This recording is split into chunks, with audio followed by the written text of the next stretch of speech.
Hey everyone, welcome to another session of Behind the Process with Robohead. My name is Will Goad with the Robohead team, and in this series we talk with creative and marketing leaders about the challenges they're facing, the successes that they're achieving, and really just how they're delivering amazing work for their organizations. Today I've got a customer that I've actually known for I think almost a decade now. His name is Andy Dean, and he's the VP and Creative Director at City Year.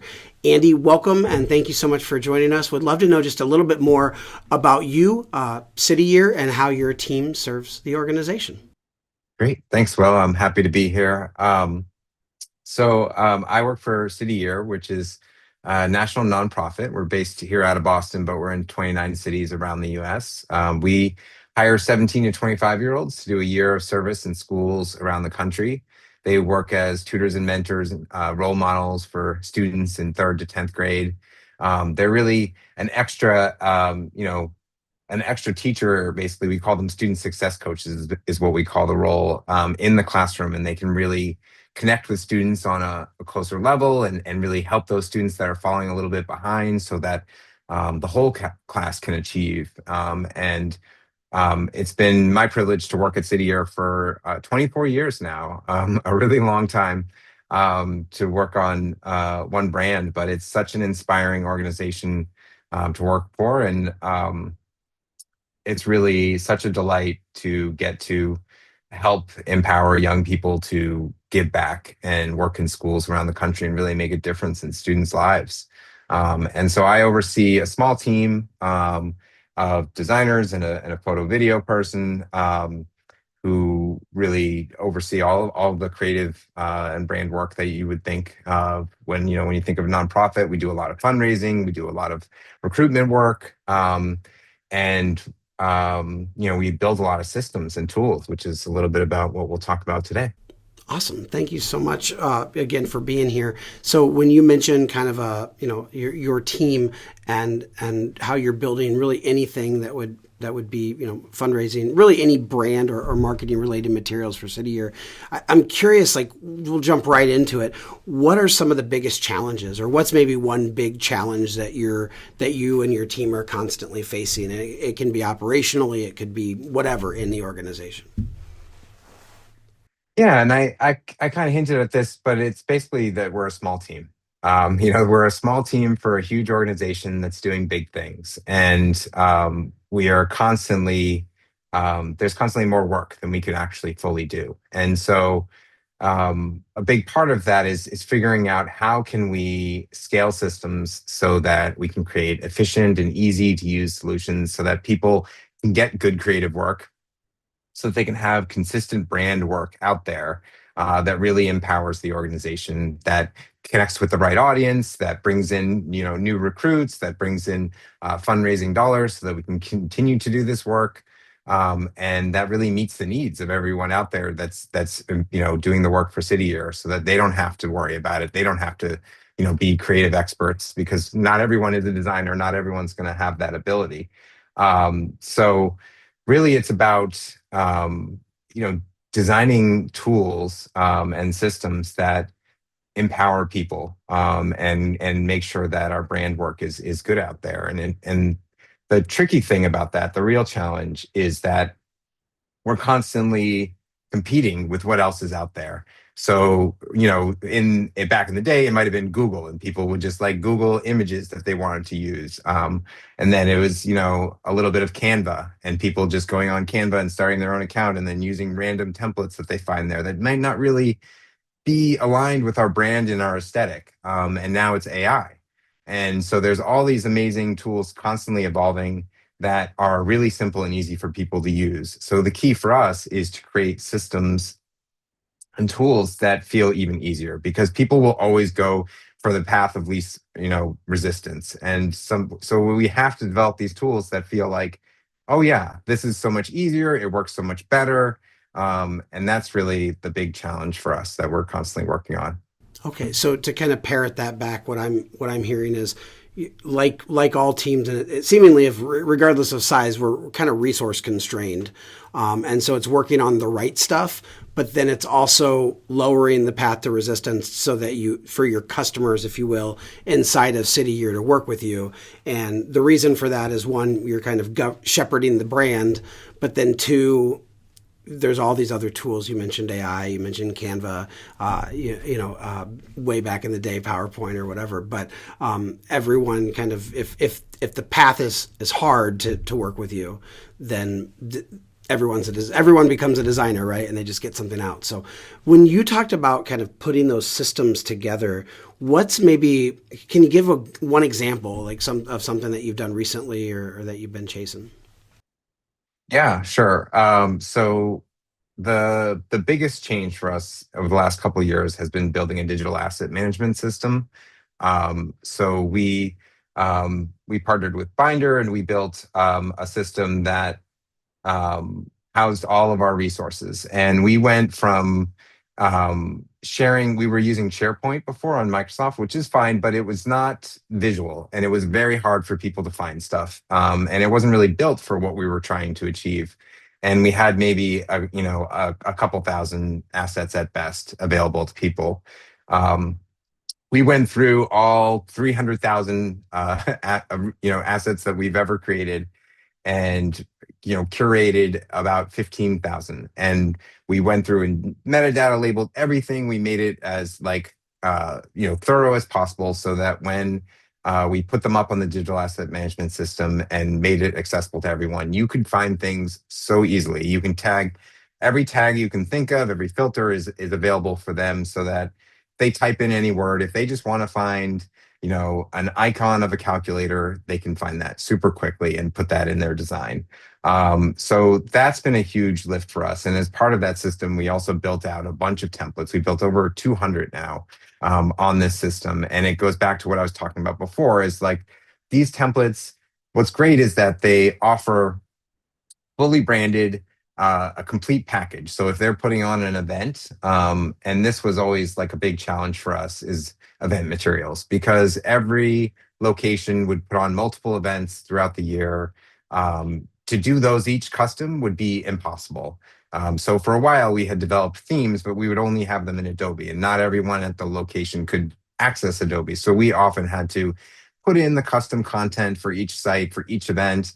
And as everyone knows, planning events doesn't always go as smoothly as you want. There's always last minute changes. There's always things that pop up, and deadlines kind of pop up on people, and it can be very stressful, the back and forth. And it just wasn't a great way of doing things where we had to put in all that content. But now that we have online, templates that people can see the whole suite of what's available to them, and they know, like, I can do the save the date, I can do the invite, and if they have changes, they're the ones that can do it. So it gives them the autonomy to control the work, and it also gives them the quality that they need. And it really has made a huge difference in how we work. I would say a combination of that, and then of course Robohead, which we've partnered with you for a long time, and with Robohead more recently. But the ability to have a good creative brief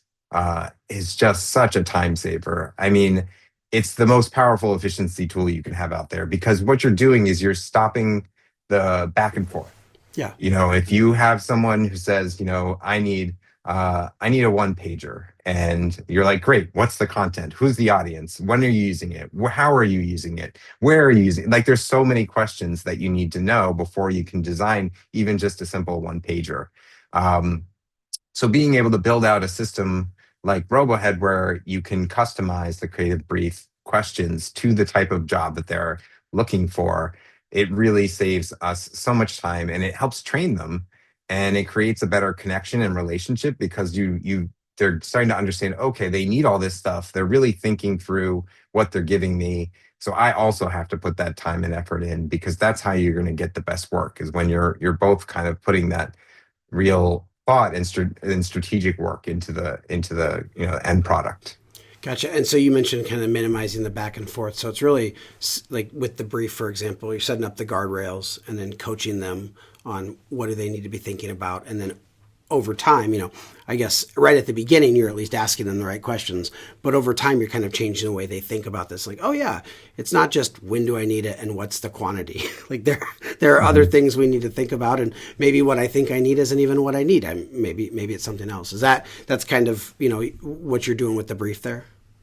Yeah, exactly. And they're never going to answer every Of question, but course. it creates a good starting point, and then you're able to have those conversations with them with coming from a better, a stronger base. And then also once it goes through the process, like being able to walk through the process through Robohead, through the workflow, where they submit their request, you get it all figured out, you do the design, you put up the first proof, and then that proofing tool is another step where there's constant learning because they're able to comment directly on the proof.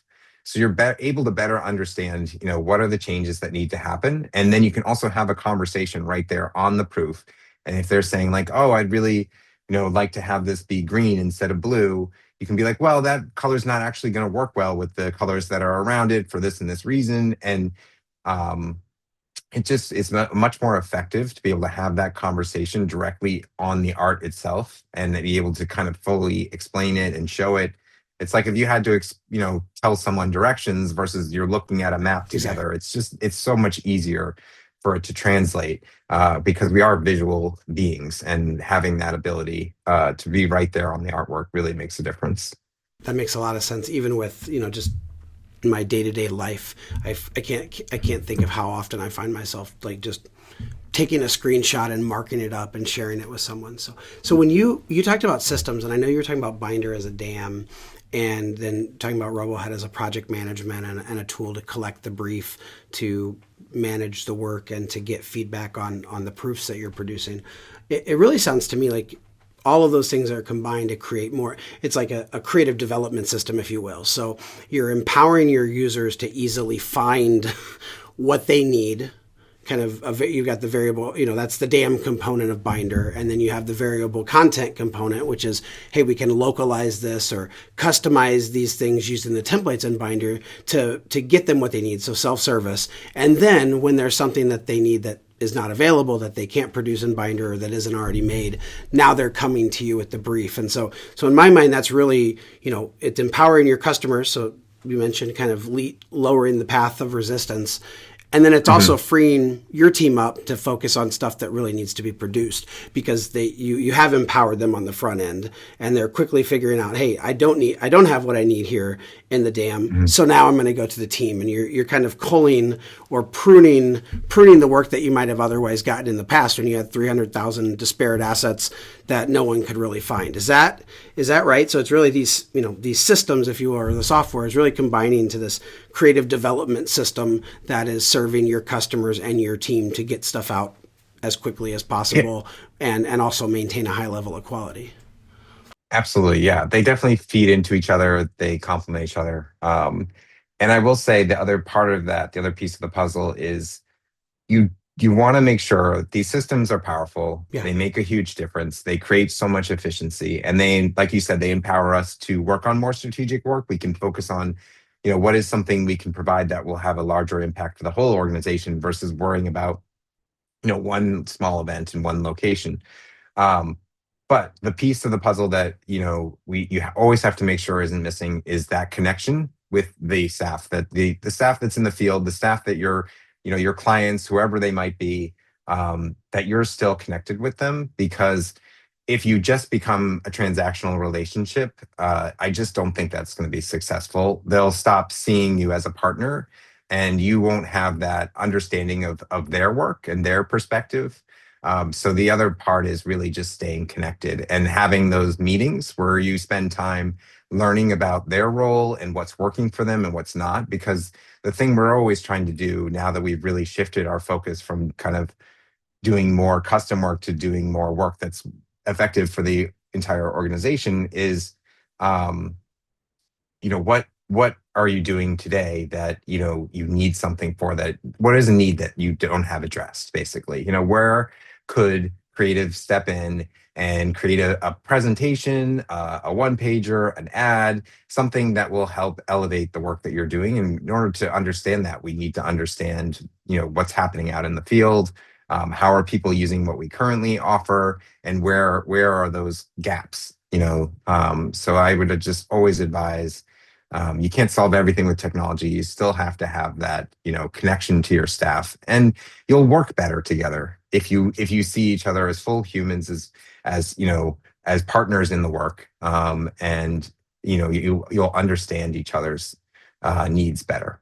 I think that's a key thing, right? Like it's not just it's not eliminating communication. It's kind of improving the communication, right? Like when we talk about, if I'm coming to you with a request and it's time for you to talk to me about the project, you're not talking to me about things like the quantity and where it needs delivered. We've already Right. knocked that stuff down. So now we're talking about more strategic stuff. And are there other things the creative team could be doing to help support this event or this initiative or whatever? Or maybe we shouldn't even be working on the thing that you think we need. And there's another path that we could take that could get us a little bit more traction with the audience. So. Yeah, yeah, and you can also use the data that you're collecting from your tools too, like what's being downloaded the most, what's being used the most. You're like, okay, this, and then reach out to them and be like, I noticed, like for, recently you've been using this flyer a lot more. Why is that? Like, and understand that, because it's not just numbers, like there's something happening there.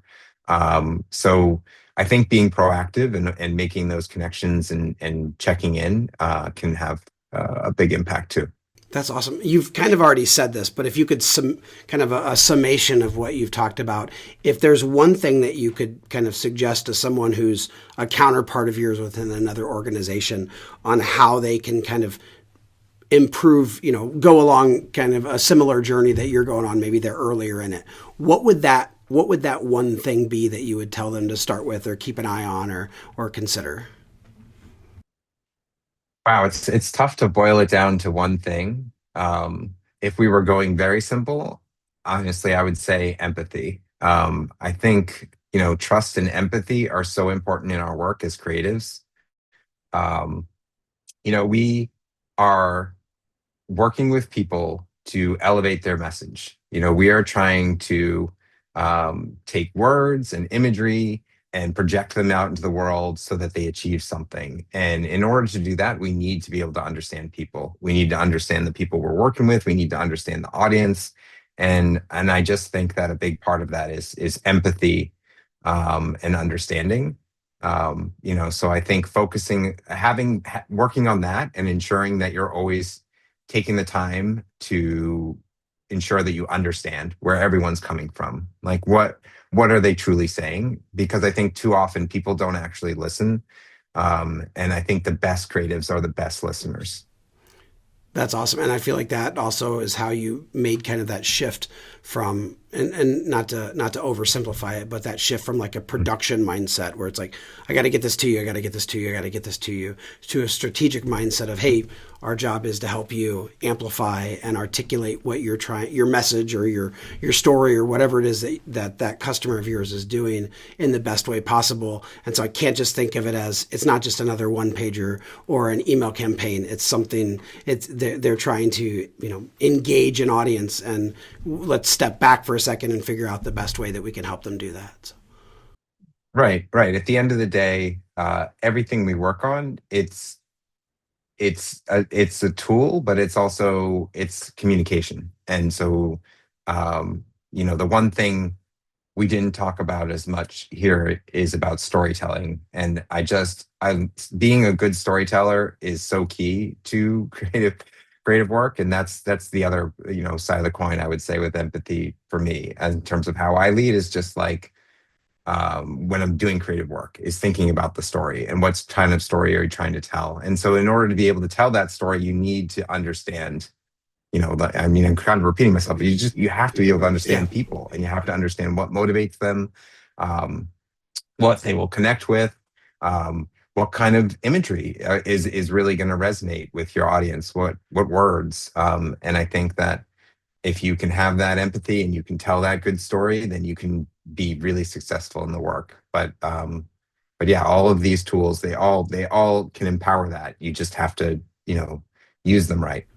Awesome. Andy, thank you so much for joining. It feels like, I don't know if you did this purposely, but I may kind of do this, is it feels like you've just kind of petitioned to become the first, return guest on this series so that we can circle back on a larger conversation on storytelling. Thank you so much for joining and kind of sharing the journey your team's been on with building out your systems, both software and just kind of within the organization to help better serve your internal customers. And thank you everyone for watching another episode of Behind the Process with Robohead, and we'll see you on the next one.